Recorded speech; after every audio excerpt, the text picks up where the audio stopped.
red, danger, fear, heat, the world of the cartel. Instantly, we have a clever contrast with episode 1 as we go to, chronologically, the earliest point we have of Tuco in either Better Call Saul or Breaking Bad. In episode 2, we start with Tuco, whereas in episode 1, it's Gene, but mark those similarities. We're still preparing food, still using a knife, but this knife is not smearing, but cutting. Same tools, same use of food imagery, but a much more violent purpose. This is a microcosm of how Tuco's role in this world contrasts with Jimmy's. Jimmy uses weapons of charm and intellect to smear and cream off the sugary goodness. Tuco cuts right through. Different colour palettes, different textures, red for blood, red for danger, but the cartel in Better Call Saul is always associated here with food. Lalo is introduced cooking, Gus has a fast food chain, Hector has an ice cream business and a restaurant.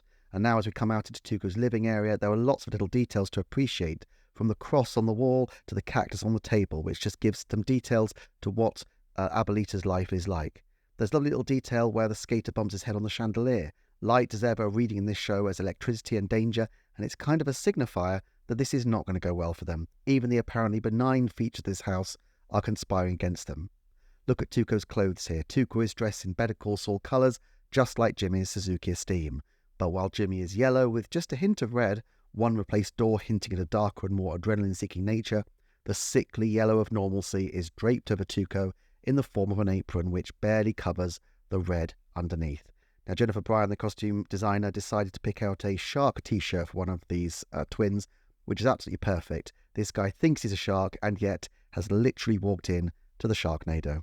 I do wonder exactly what Tuco's Abuelita thinks about her nephew. Is she really as saintly and perfect as she appears? Surely she can't be oblivious to the family's, shall we say, extracurricular activities, and I can't imagine her getting on enormously well with Hector. Of course, for the purposes of Tuco's storyline, it's sufficient here that she's a sweet, innocent old grandma, slighted by these crooks, but it seems unlikely that she's quite as innocent as it appears. All credit to Raymond Cruz, who holds the scene despite being significantly shorter than the Skater twins. Nevertheless, his barely concealed volcanic menace bubbles off the screen. One of the interesting things about this scene is that it's relatively unusual for not featuring any of our regulars. Later on, of course, Lalo becomes a regular and Hector will often hold the stage, but Raymond Cruz's character of Tuco surely deserves some recognition for, in the space of a mere handful of episodes, being the definitive menace of not one, but two iconic television shows. First 2 seasons, before then disappearing to the sunset. He had a few episodes at the beginning of Breaking Bad. Now he's got a few episodes at the beginning of the first 2 seasons of Better Call Saul. Now, the Biznatch name is interesting. It's disrespectful, which is a big thing for Tuco, and it's also a different name. Names are really key in Better Call Saul, but not every character gets to shift names. Kim Wexler doesn't have a middle name.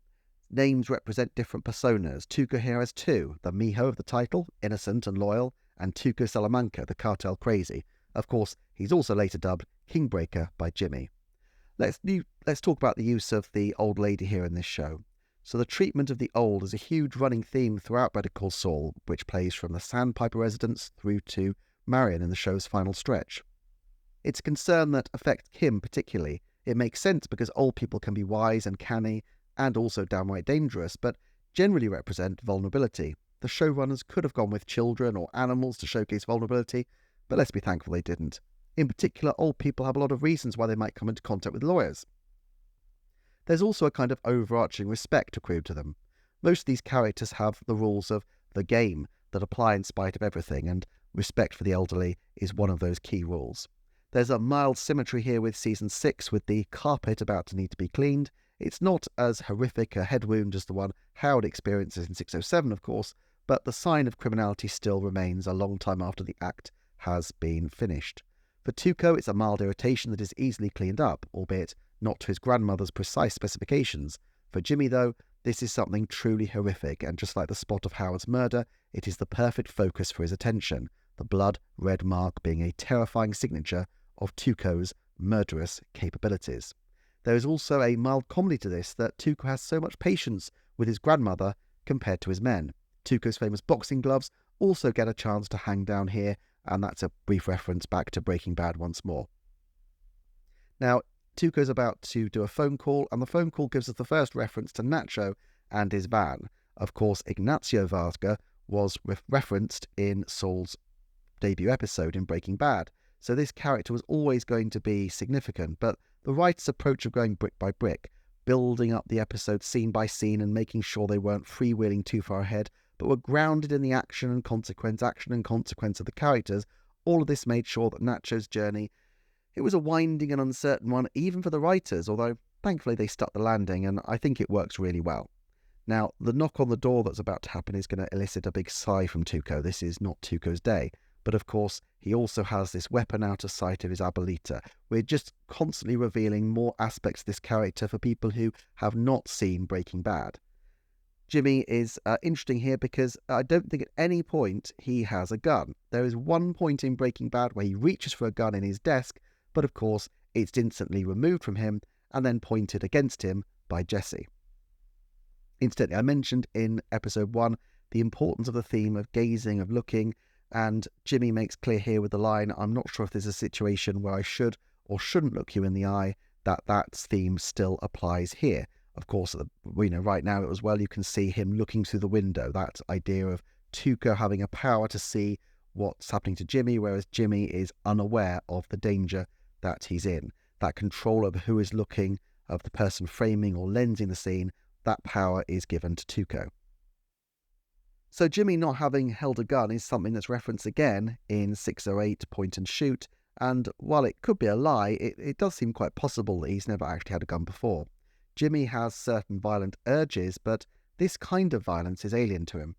And it's interesting here that he introduces himself as plain old James McGill. This is really quite rare. He's often Jimmy, Gimme Jimmy, Saul, James M. McGill Esquire.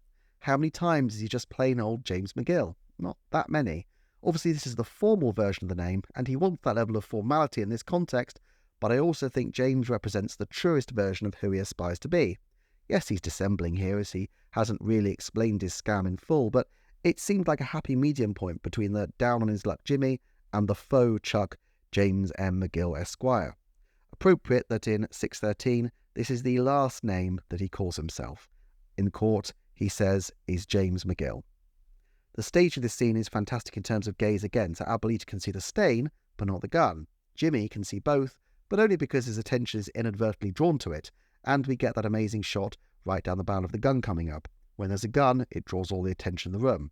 I don't know whether the episode Talk was named with any reference to this episode, and probably not, but I do think that for Mike, talking to the therapy group is probably more painful than if Tuco had pointed a gun at him and said talk, just like he does in this scene. The irony, of course, is that talk is Jimmy's art, and is actually probably where he feels the most comfortable. So quickly, there's more examples here of the theme of names. Jimmy gives different names to the twins. He calls them Frick and Frack and the Mopheads. And as ever, these fake names are disrespectful. Characters that have their names sort of blurred or mixed up, in the case of Jimmy's business card challenge, lose status. Later on in the desert, Jimmy explains his plan was to get his name out, i.e. to build respect. Now, episode 1 had the first court scene with Jimmy, but as has been explained and discussed many times, this whole episode is a courtroom drama of its own. Here we get Jimmy's opening statements, and he uses every trick in the book to persuade while thinking on his feet, putting together a case and ending with the persuasive, signed, sealed and delivered, a legalistic phrasing which suggests he's retreating into the language of his comfort zone rather than reaching into Tuco's headspace and using Tuco's kind of language, which is what he manages to do later in the episode with much more success than he has now. Although, to be fair, he is actually managing to persuade Tuco, it's only that the twins get in the way of themselves. And I like that Tuco's wow at Jimmy's ability to speak doesn't appear to be insincere, as Lalo mentions later that he was actually quite impressed. Objects that are really important in Better Call Saul crop up quite a lot, and although the knife that Tuco is about to draw doesn't have much play in the rest of the series, it does of course feature in Breaking Bad. And I love that we're going to get a moment as we see the knife for Jimmy to eye it, take a deep breath, and we also see Tuco's knob, which is barely perceptible because he's giving away nothing. And here's the thing about what's coming up. If the twins weren't such absolute idiots, it does seem like they would all have just walked away. But whether Tuco would have stopped them after remembering the Biznatch conversation, whether it would have escalated, as it often does with Tuco, even when you think things have settled down, that's another matter. But essentially the twins talk themselves into a lot more trouble. And this is a problem that comes from Jimmy not being respected as a lawyer. Last episode I talked about how Jimmy was uno, one person on his own, and that in some ways this was a problem that the course of the series solves. But the problem is basically a lack of respect for him at being at the bottom of the totem pole, and this is now causing his clients to turn against him in a way that backfires horrifically. Jimmy and Saul get into some pretty hairy scrapes, but I'm not sure ever again do we have clients who fundamentally don't respect him, and by the end of the show, everybody knows him as Saul. The mask has become the man. Even the Kettlemans, while they may not like him, do understand by the end of their time with Jimmy that he is a pretty dangerous character in his own right. When the writers of the show started out, they wanted to say what problems did becoming Saul Goodman solve. That was their initial pitch for how to get into the character.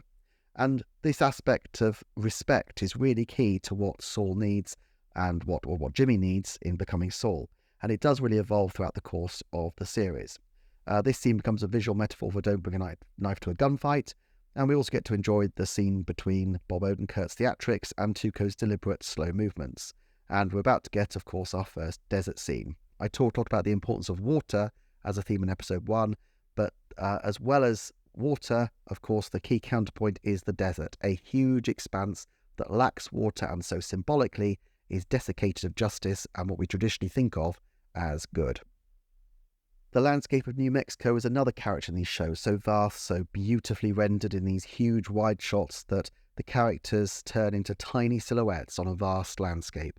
One of the things that later seasons do so effectively is to play with scale still further with some extreme close-up work. But for now, we're focused on the vast, and we get big shots of the sun and that heat now bearing down on Jimmy. Now, what's interesting about the characters in this scene is that one of them is dressed in blue, Nacho. Nacho is clearly not in line with the traditional use of blue at this point in the show. He is not a figure representing the law and justice, but of course in the desert, he kind of is the voice of reason pulling Tuco back. We'll discuss where Nacho's coming from in a bit more in the next episode, because with the benefit of hindsight, we can see a few more layers to his actions than are necessarily apparent right here. At any rate, at this point in his life, he knows how dangerous Tuco can be because he's seen Tuco murder Dog, a character mentioned in Breaking Bad, and then whose death Nacho tells the story about early in Season 2. Nevertheless, he seems all in with his loyalty to the cartel at this point, although that may change before the end of the episode. Tuco's toolbox, once he pulls it out, is, of course, red. His pliers are, of course, red, and here's the interesting contrast. Jimmy says, use your words, but Tuco is not a creature of words. He uses senses to communicate, and when he says he smells pork, we're taking back to the meat being chopped up at the beginning of the episode. There's an amazing comedy to this scene, not just the high concept of having to negotiate a court case like this in the desert, but offhand little remarks like ask me anything, not contract law. And of course, how ironic that Tuco and Chuck basically both have the same view of Jimmy, that he can't be a real lawyer, albeit for different reasons. And then we're going to get another twist, a new name for Jimmy. Jeffrey Steele, FBI. In fact, I should say Jeffrey A. Steele, FBI. And that's such a brilliant Michael Scott-style character name. Of course, Nacho sees right through the new name, but it just shows Jimmy's ability to flip from persona to persona, and perhaps that is his real superpower. He commits as far as it goes for a period of time, and we get the comedy of watching him try to make out like he knows what these individuals are into. And then we have another new name added in, Operation Kingbreaker, which makes Tuco the king. And this is the only time that Tuco even hints at taking on another identity for himself. As for Nacho and Ignacio, well, we'll come back to that another time, but mostly Nacho's identity is pretty fixed until close to the end. As Nacho bends down, we get to see that beneath the blue and white of his clothes, he's wearing a red t-shirt. So underneath the surface urbanity, he is dangerous and, at this point, unambiguously villainous. This episode is relatively unusual in using a fair amount of handheld camera work. Breaking Bad uses shaky cam quite a bit, but most of Better Call Saul is quite still. Of course, this was directed by Michelle McLaren, who did a lot of work on Breaking Bad and directed many of the key signature episodes. So in a sense, it's bringing back that Breaking Bad energy.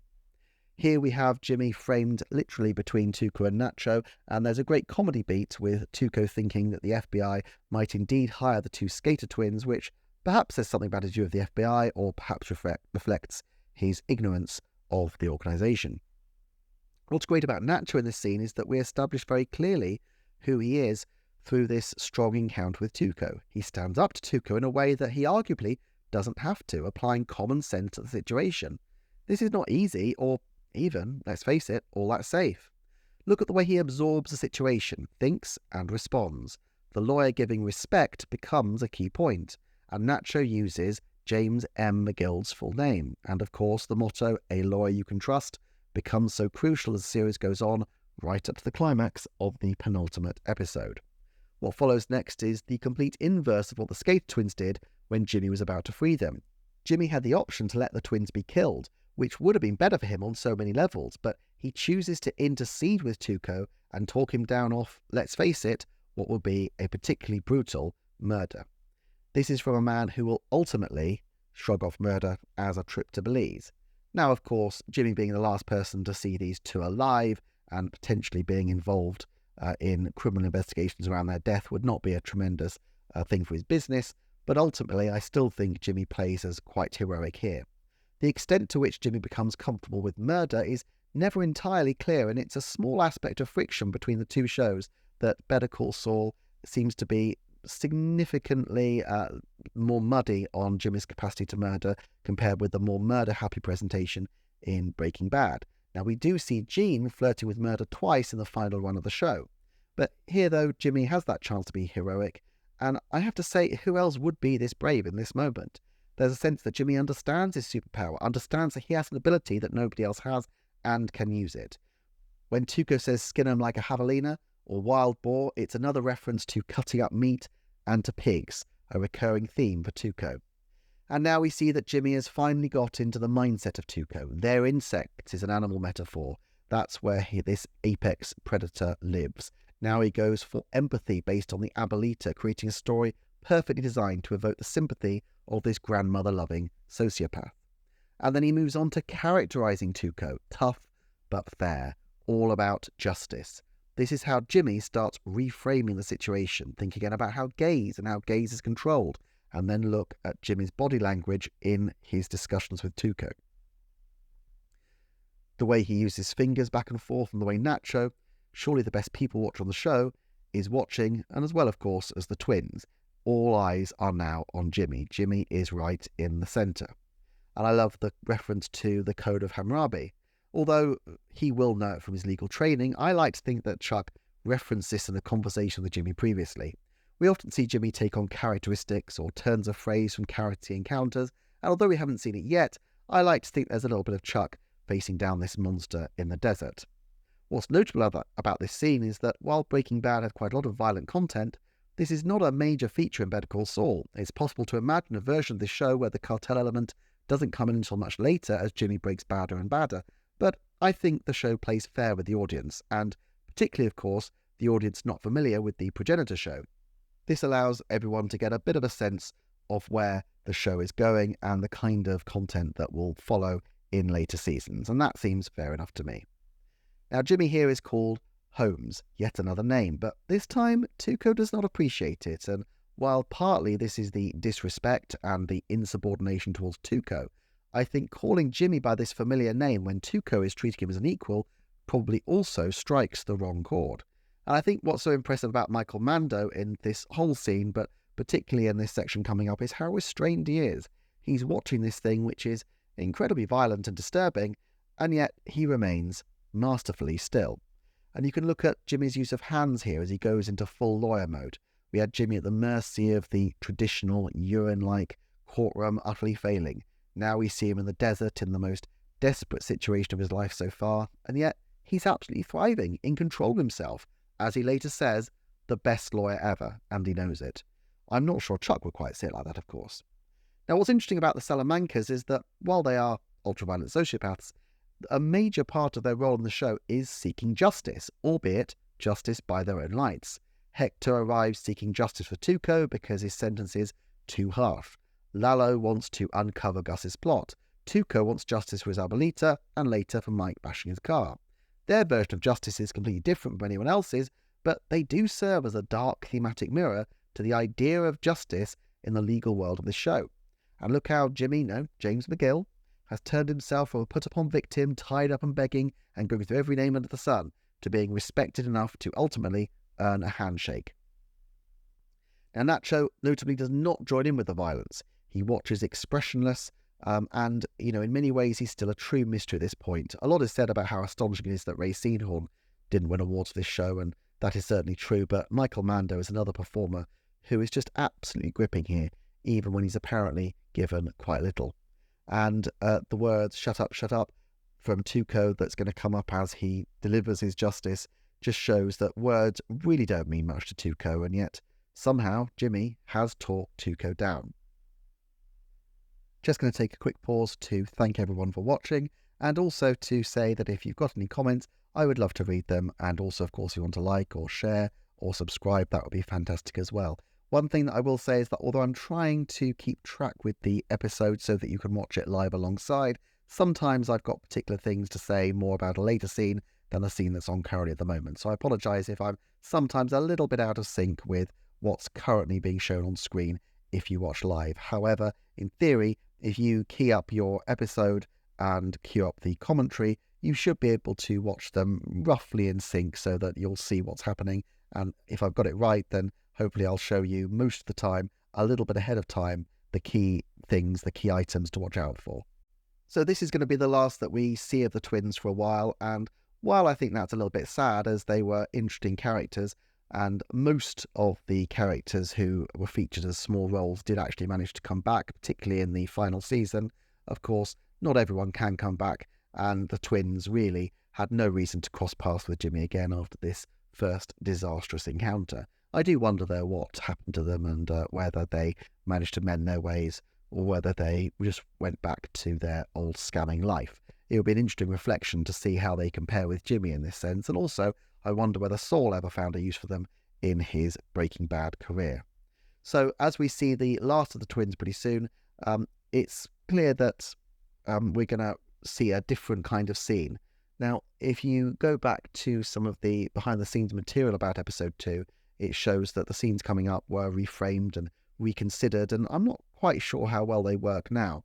We're going to see Jimmy's womanizing, and this is something we of course see a lot of in Saul Goodman, and so it's necessary before he enters a relationship with Kim, which is incredibly close and loyal and loving, that we see a little of his lascivious side, and we see his leer at his date's breasts and such like, but it's really the only opportunity we get, and of course it's very much overshadowed by the breaking of bones, breadsticks, in the background in one of the show's routine use of breaking food to simulate post-violence trauma.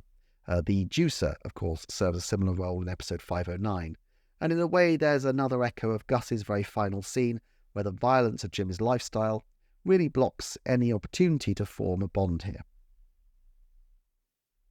Of course, this isn't the most subtle use of the metaphor, and the breadsticks aren't really used again in the show, so let's take a pause and appreciate the moving water outside the bar, and then think back to the credit sequences, which I haven't yet properly discussed. In episode 1, we had the blow-up Liberty statue from Saul's office and from the Kettleman's fraudmobile. And then in episode 2, we had the lawyer-up number plate of Saul Goodman. Now, what's really elegant about these is that by starting in episode 1 with Gene watching Saul commercials before the teaser, and then with each subsequent season having more and more worn versions of the title screen before finally the last 3 going into a blue broken tape mode, it really feels like this whole thing is being framed by Gene Takovic reliving his glory days as Saul Goodman. It's an incredibly clever idea, and I love that each one is subtly different, or at least in the first season.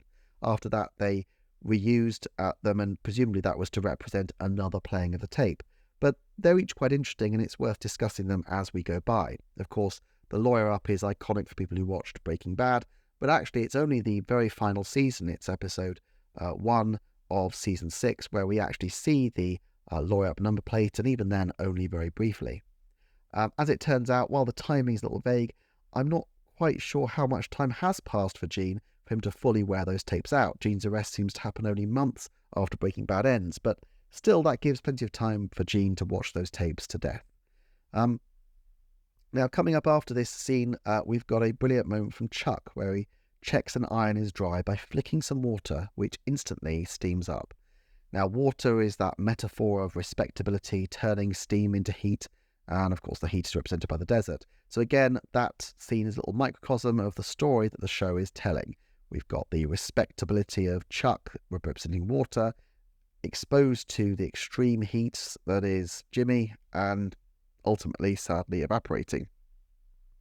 Of course, in this case, the heat is being used to iron clothes, but it's appropriate to the theme as well because the clothes are a lie that Chuck is telling of respectability. Chuck, in many ways, is as capable of dissembling as any other character in the show, as we will come to see. Still, Chuck, I think, is a relatively sympathetic character at this point. He's looking after his brother in a reciprocal relationship with what Jimmy is doing for him. He has a twinge, and then he realises there's a phone in the room. Now, we later find out that the whole disease is psychosomatic, but of course, the twinge is really caused by fear of what Jimmy has done. You didn't drive like this, did you? Which he then can't process and then redirects into blaming it into something electric.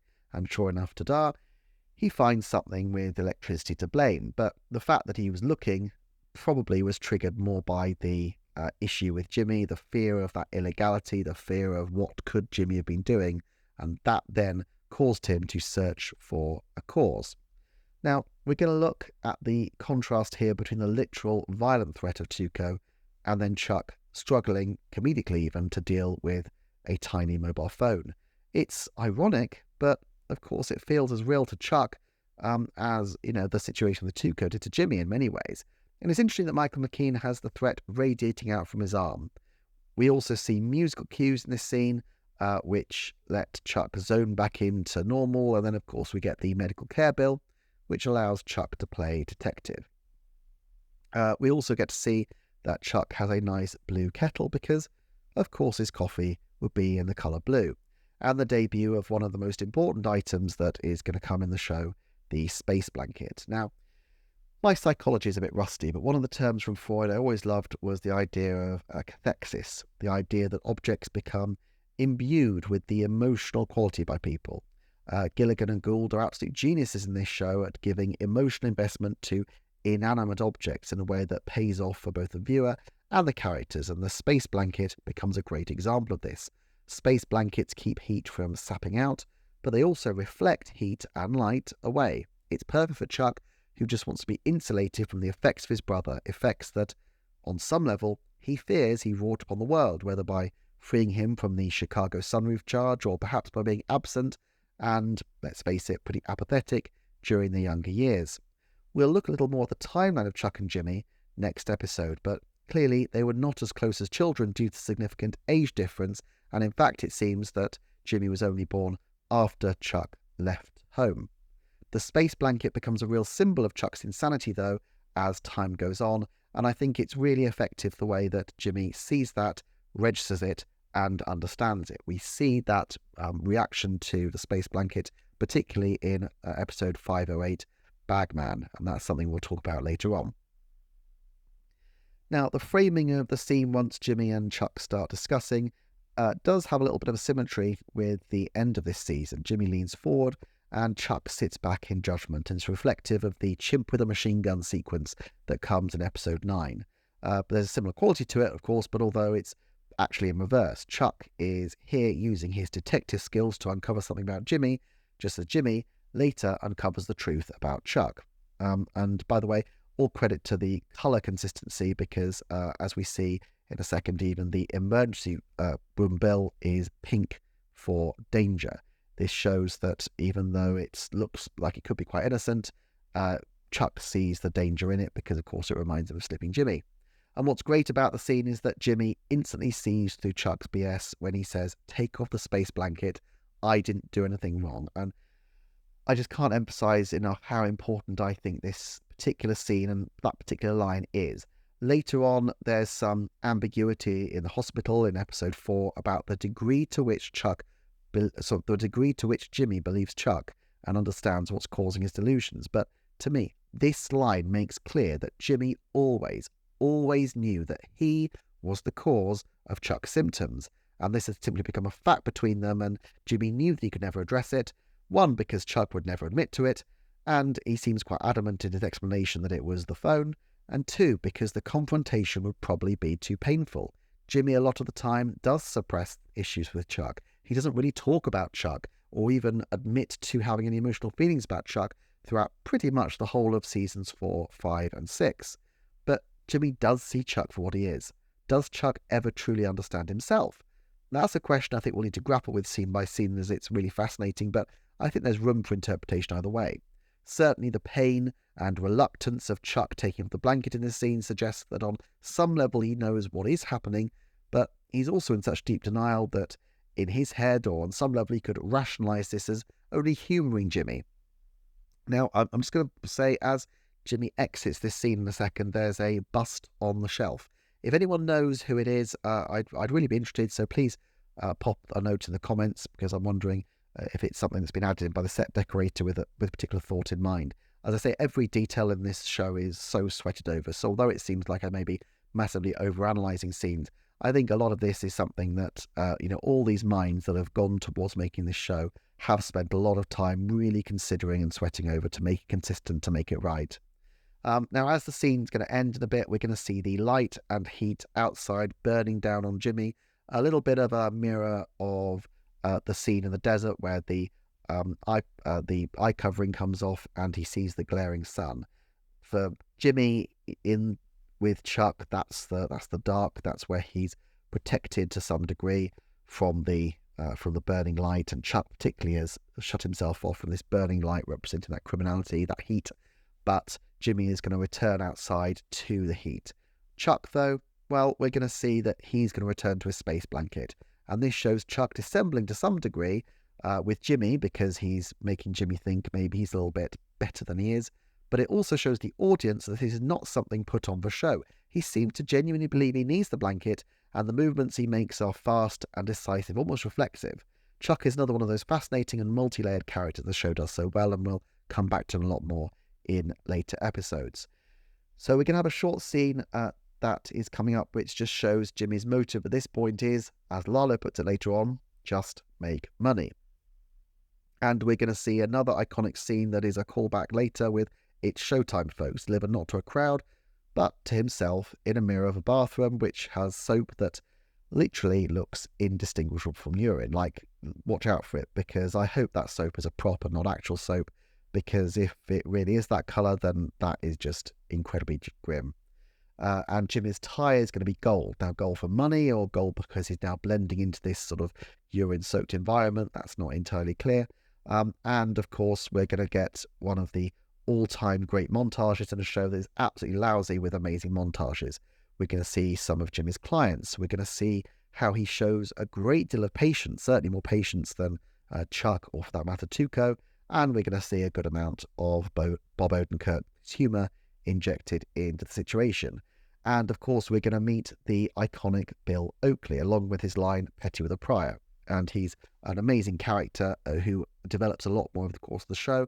In this early scene, he's shown pretty formal, and it's only at the end we get to see that chink that unlocks him to show that he's a little bit of a goofball underneath.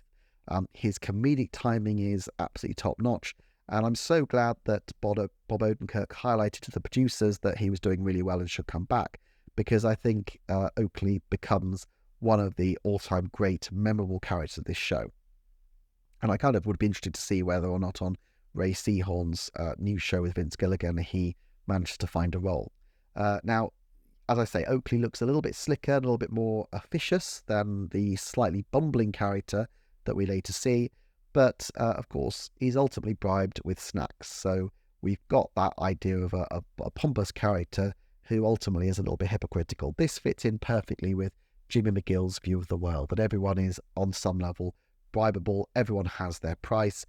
The comedy of Oakley is that his price is some snacks. And of course this montage also gives us the chance to see Mike, and in a little bit Kim. Now ultimately these characters are not a huge feature of this montage, and we don't really see too much more about them, but I do think they're important for a couple of reasons. First of all, simply it shows the mundanity of Jimmy's life, and that these characters are in his general orbit. There's going to be information about the very graffiti on the mirrors that shows the passage of time, and of course we get the great effect of Jimmy being in and out and in and out. So the presence of Mike and Kim, just in a small way, shows us what's happening in their lives as well. But this kind of workaday courtroom work is something that we later learn Kim has a real passion for, and so it's interesting to see in this scene where she is and that she's with a bunch of suits looking back at Jimmy. Yes, she likes him, but I think she also likes what he seems to be standing for. Again, it's all about gaze. Jimmy is busy trying to affect what the jury sees by making sure that sympathetic elderly relatives turn up. Judge's got to see your mother. Well, do you know anyone who looks like her? But we also see how Kim is looking back and absorbing what she thinks she sees, and what she seems to see is somebody who is standing up for the little guy, who is trying to do the best he can to live up to the highest ideals of the law as she sees them. Maybe not as Chuck sees them, although, to be fair, Chuck also says that, the money is beside the point. The PT work is the work and is the noblest calling of the law. We're also going to see how Jimmy memorizes the names of his clients, and he shows that respect. Edison, like the inventor, and we get the reprise of the bonehead move excuse, which is going to come back throughout the show. And the lovely sequence rounds off with Mike and Jimmy and the troll under a bridge comparison. Now, we've seen a few examples of how characters being in the dark is a really important aspect of their personas, and Mike is another character who always seems to live in dark spaces. This imagery of him in darkness is something that we will see again and again. Although, to be fair here, he's not doing anything criminal. He is actually just doing his job. Now, the final shot of the montage is, of course, the coffee cup. Coffee is broadly characterised in this show with water as fairly innocent and even maybe good, but of course the courthouse has far too many people in it and far too many cases, and so this receives a visual representation in the coffee cup lying on its side, water continuing to pour as Jimmy walks away for the day. The water represents the force of good and the force of law, which is not hitting the right mark. It's just spilling and draining away into nothing. It's law that is not being acted upon, and what's being spilt there, the coffee, means it's just creating this further brown stain in this, urine-y place of excrement. And it just represents the mild horror of the quorum. It's not actually doing what it needs to do. There's just a lack of love, a lack of interest, a lack of care. Now, I've got to love Mrs. Nguyen, a bit part character who just ended up being so much fun. As I say, the quality of the side characters in this show is absolutely amazing. It really does have its own little universe of fantastic bit part players. And one little detail I enjoy about Jimmy's office is the tiny 4x3 television, which you'll see in a minute, perched on the filing cabinet with the aerial sticking out. And it's worth remembering that this whole sequence is set in 2002, but even for 2002, it looks a little dated. And we're about to come to the scene where we realise that the office isn't just Jimmy's workplace, but it's also his home. And I think that's important to really understand Jimmy McGill here, because we've seen a lot of how desperate he is, but as I mentioned at the end of episode 1, I think episode 1 and episode 2 form a kind of duology at the beginning to really establish the character, and this is the point where we really realise that he's someone at rock bottom. He's using a cucumber water glass to pour himself a somewhat hard drink. He's lying in a makeshift bed in his absolutely tiny office. This really is a person who has basically nothing in his life apart from looking after his brother. And I think it's easy to forget in some of the middle seasons Jimmy's attraction to money, because Kim seems quite disinterested in it, and Jimmy largely falls into the same category in response to Kim. Of course, they're interested in terms of financing their office and such like, but in terms of achieving large amounts of money, that's not something that Kim particularly shows that much interest in. So I think seeing Jimmy in this really tricky predicament with a bed that creaks and is pretty precarious as he lies on it.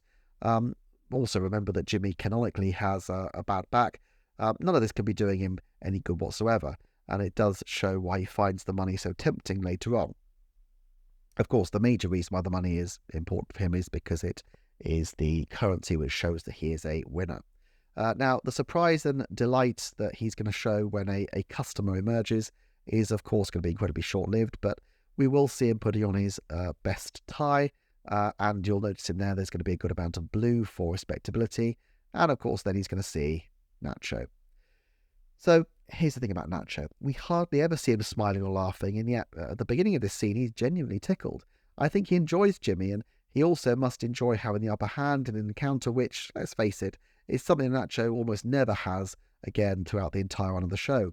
He is coming into this in a deep red shirt now, which shows unambiguously that he is the apex predator in this relationship, and the way he moves around the set, touching and moving things around, pointing to Jimmy to sit, really emphasises their power dynamic. So here's the key question. What is Nacho's real aim at this point?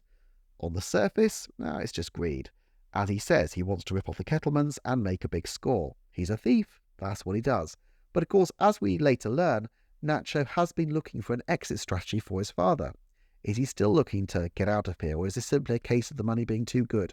I'm not sure we ever get a definite answer to the question, and I guess in some ways it's thematically more perfect if Nacho starts genuinely having broken bad and through the series mends himself to the point where he becomes that pure desert flower from episode 603, Rock and a Hard Place.